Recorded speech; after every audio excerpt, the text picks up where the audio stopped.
दिनों के बाद मिल रहे हैं। 2 दिनों से वीडियो नहीं डाल पा रहे हैं, बीच में कुछ काम पड़ गया था।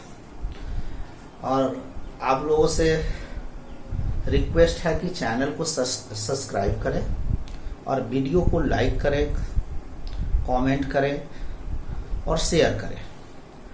और आज हम लोग एंटी सिमेट्रिक रिलेशन तथा इक्विवेलेंस क्लासेज पढ़ेंगे। ठीक है, तो समय को बर्बाद न करते हुए हम लोग शुरू करते हैं। क्या? Anti symmetric relation. Anti symmetric relation, तो एंटी सिमेट्रिक रिलेशन होता क्या है? पहले आप लोग क्या करें, डेफिनेशन मेरे साथ लिखें। If A relation R is on set A is antisymmetric relation if and only if. इसका मतलब होता है यदि और केवल यदि। इफ एंड ओनली इफ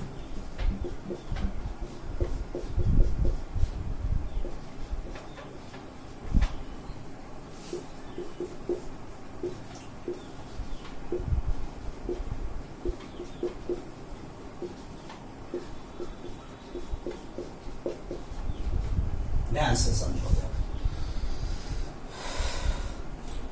कोई संबंध आर सेट ए पर एंटी सिमेट्रिक रिलेशन होता है या कहलाता है। कोई संबंध आर जो है सेट ए पर एंटी सिमेट्रिक रिलेशन होता है या कहलाता है यदि और केवल यदि यह आर का अवयव और ए बी के बराबर न हो, तो निश्चित तौर पर यह आर का अवयव नहीं होना चाहिए। यह आर का अवयव नहीं होना चाहिए। यदि ए बी के बराबर न हो, ए बी के बराबर न हो और यह किसका अवयव हो? आर का अवयव हो, तो निश्चित तौर पर यह जो है इट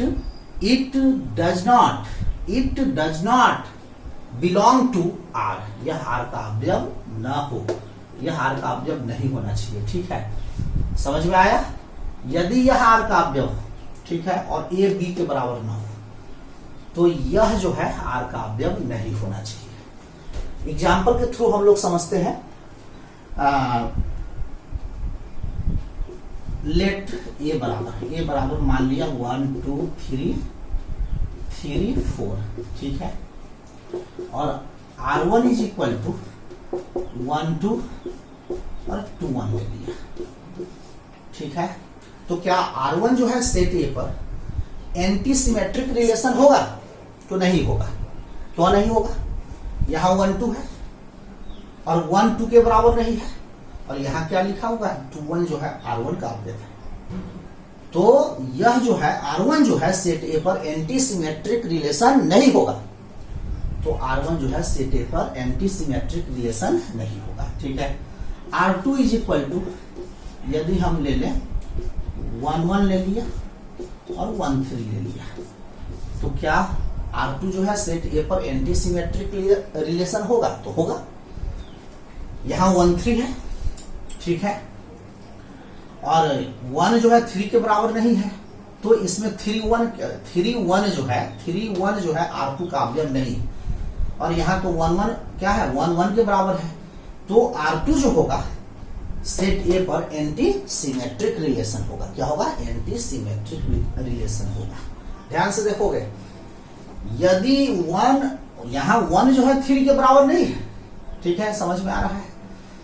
अब R3 इज इक्वल टू, हम लोग क्या ले लेते हैं?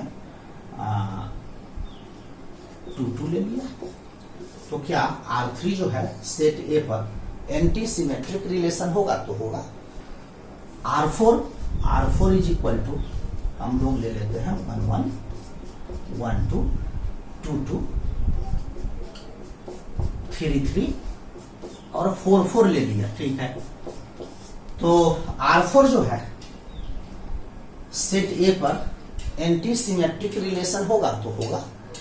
ठीक है, यहाँ 1 1 के बराबर है, 2 2 के बराबर है, 3 3 के बराबर है, 4 4 के बराबर है, ठीक है।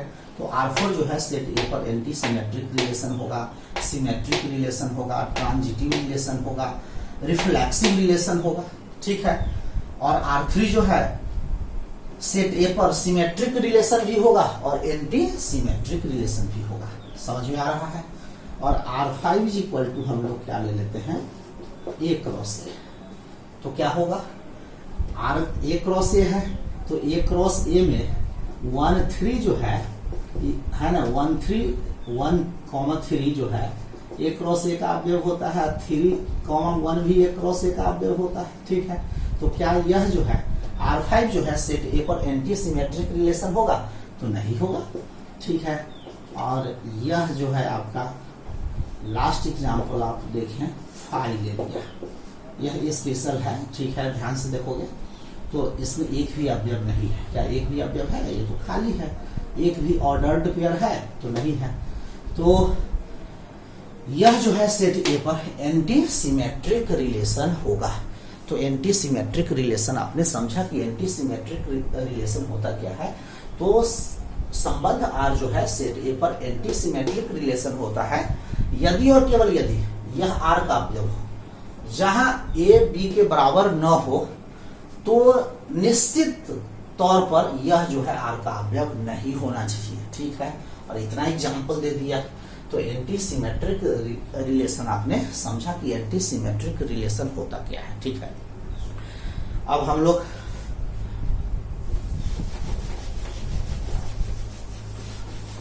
आगे क्या देखेंगे, equivalence classes.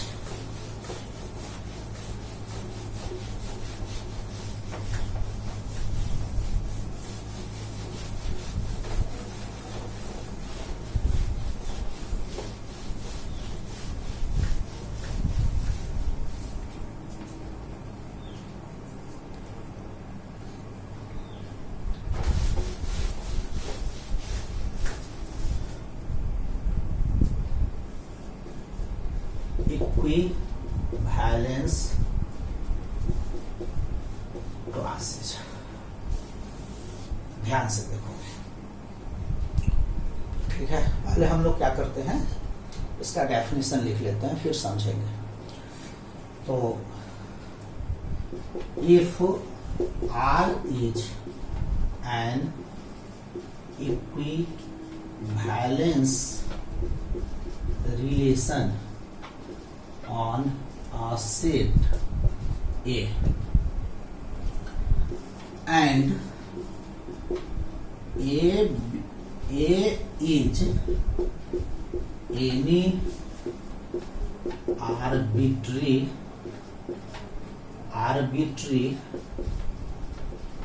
element of A, then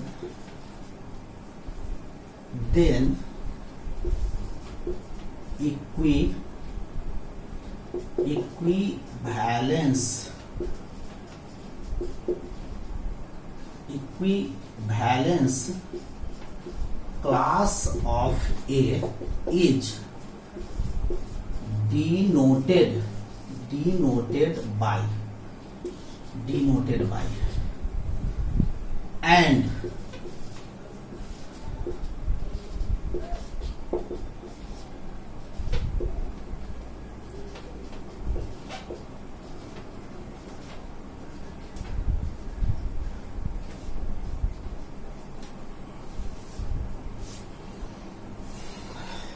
अब ध्यान से समझोगे, यदि R सेट A पर क्या हो, इक्विवेलेंस रिलेशन हो, तो इक्विवेलेंस रिलेशन का मतलब आप जानते हो कि कोई संबंध R जो है इक्विवेलेंस होता है। कब होता है, जब वह रिफ्लेक्सिव होता है, सिमेट्रिक होता है, ट्रांजिटिव होता है। तो R सेट A पर क्या हो, इक्विवेलेंस रिलेशन हो, तथा A क्या हो, A सेट A का, A जो है सेट A का आर्बिट्री एलिमेंट हो। क्या हो, आर्बिट्री एलिमेंट हो। जैसे ए बराबर यदि हम 1 2 3 4 ले लिया, ठीक है, तो ए का मान क्या क्या होगा, 1 होगा, 2 होगा, 3 होगा, 4 होगा। समझ में आ रहा है? ए का मान क्या होगा, ए का मान क्या क्या होगा, 1 होगा, 2 होगा, 3 होगा, 4 होगा। समझ में आया? ए सेट ए का है ना आर्बिट्री एलिमेंट हो, कोई आर्बिट्री एलिमेंट हो, तो ए के इक्वी वैलेंस क्लास को ऐसे डिनोट करते हैं। ए के इक्वी वैलेंस क्लास को ऐसे डिनोट करते हैं तथा जो निम्न प्रकार परिभाषित है, निम्न प्रकार क्या है, परिभाषित है, निम्न रूप से क्या है, परिभाषित है, ऐसे परिभाषित है। तो यहां ध्यान दोगे, एक्स सच दैट, एक्स इस प्रकार है कि एक्स किसका अवयव होना चाहिए, सेट ए का अवयव होना चाहिए। किसका अवयव होना चाहिए, एक्स जो है सेट ए का अवयव होना चाहिए। And X is related to A, A is related to A जो होना चाहिए, किससे रिलेटेड होना चाहिए, ठीक है। यानी यहां से क्लियर हो रहा है कि यह क्या है, किसी अवयव का, किसी एलिमेंट का इक्वी वैलेंस क्लास जो होता है वह क्या होता है, एक सेट होता है। क्या होता है, एक सेट होता है। किसी एलिमेंट का इक्वी वैलेंस क्लास जो होता है वह क्या होता है, एक सेट होता है। तो ए क्या होना चाहिए, A is related to X, A is related to x.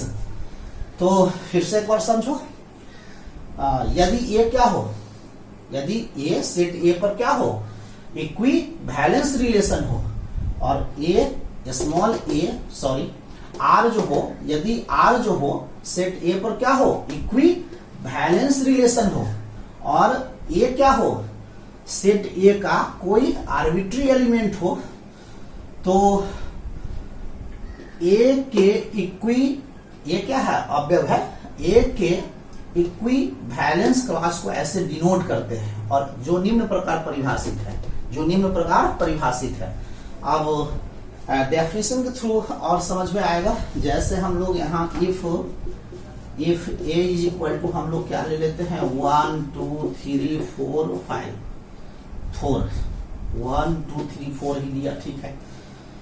And R is equal to हम लोग ले लेते हैं, इस प्रकार लेंगे कि आर जो होना चाहिए सेट ए पर क्या होना चाहिए, सेट ए पर क्या होना चाहिए, इक्वी वैलेंस रिलेशन होना चाहिए। तो इसमें तो 1 1 आपको लेना होगा, ठीक है, 2 2 लोगे, फिर 3 3 लोगे, फिर 4 4 लोगे, फिर 1 2 ले लिया, फिर 2 1 ले लिया, फिर 1 3 ले लिया, फिर 3 1 ले लिया, फिर एक दो अवयव और ले लेते हैं, 2 3 ले लिया, और 3 2 ले लिया, 3 2 ले लिया, ठीक है, ठीक है। तो आर जो है चेक करोगे तो आर जो है सेट ए पर क्या है, इक्वी वैलेंस रिलेशन है। क्या है, इक्वी वैलेंस रिलेशन है, ठीक है। अब आपको क्या निकालना है, अब जैसे ए का मान क्या क्या होगा, तो ए क्या क्या होगा, ए 1 होगा, 2 होगा, 3 होगा, 4 होगा, ठीक है। तो एक हम लोग यहाँ क्वेश्चन भी बना लेते हैं, ए बराबर आर बराबर, तो find equivalence classes and find rank of R, R का रैंक निकालना है, ठीक है। तो क्या फाइंड करना है आपको, इक्वी वैलेंस क्लासेज, ठीक है। तो ए का मान क्या क्या होगा, 1 होगा, 2 होगा, 3 होगा, 4 होगा। तो जैसे 1 लोगे तो 1 लोगे तो 1 लोगे तो 1 यह क्या है, एक सेट है। तो 1 देखो, 1 जो है 1 से रिलेटेड है, फिर 1 2 से रिलेटेड है, 1 2 से रिलेटेड है, 1 3 से रिलेटेड है, 1 3 से रिलेटेड है, फिर ठीक है। तो इसमें क्या क्या आ जाएगा, यानी x is related to A is related to x। तो इसमें a क्या है आपका, a क्या लिए हो, 1 लिए हो, तो 1 1 से रिलेटेड है, तो इसमें 1 होगा। फिर 1 जो है 1 2 से रिलेटेड है, तो क्या लेंगे, 2 लेंगे। फिर 1 जो है 3 से रिलेटेड है, ठीक है, तो यहाँ 3 होगा। समझ में आया? तो वन का इक्वी वैलेंस क्लास जो हो जाएगा आपका यही हो जाएगा, वन का इक्वी वैलेंस क्लास जो हो जाएगा आपका यही हो जाएगा। समझ में आ रहा है? फिर टू का तो यहाँ ध्यान से देखो, यहाँ टू लिए हो तो टू लिए हो तो यहाँ two is related to x. अब देखना है कि टू किस किस से रिलेटेड है, तो टू से रिलेटेड है, टू वन से रिलेटेड है, टू वन से रिलेटेड है, फिर टू थ्री से रिलेटेड है, टू थ्री से रिलेटेड है। तो इसमें क्या क्या लोगे, 1 2 3 लोगे। बहुत अच्छा। फिर क्या लोगे, 3 लोगे।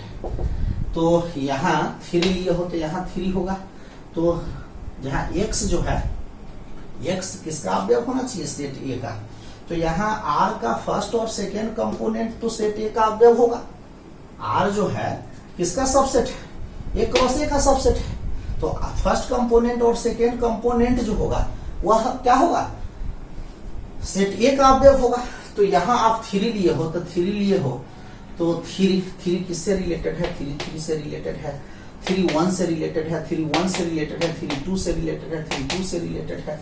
ठीक है, तो इसमें क्या लोगे आप, 1 2 3।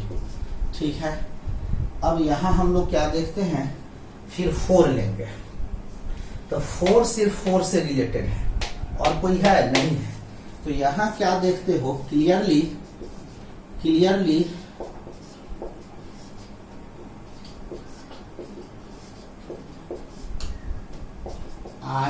Identical इक्विवैलेंस classes. ठीक है, आइडेंटिकल इक्विवैलेंस क्लासेज। ठीक है, ये सब क्या है, इक्वल है, सेम है। और 4 का यदि हम निकालते हैं तो 4 किससे रिलेटेड है, सिर्फ 4 से रिलेटेड। तो यहां जो है, there are 2 different kinds of equivalence classes. There are ये सब क्या है, सेम है, ये अलग है। ठीक है, तो there are 2 different kinds of equivalence classes. Therefore rank जो हो जाएगा, रैंक ऑफ आर जो हो जाएगा, वो क्या हो जाएगा, 2 हो जाएगा। तो समझ में आया कि ये होता क्या है, काफी इजी है।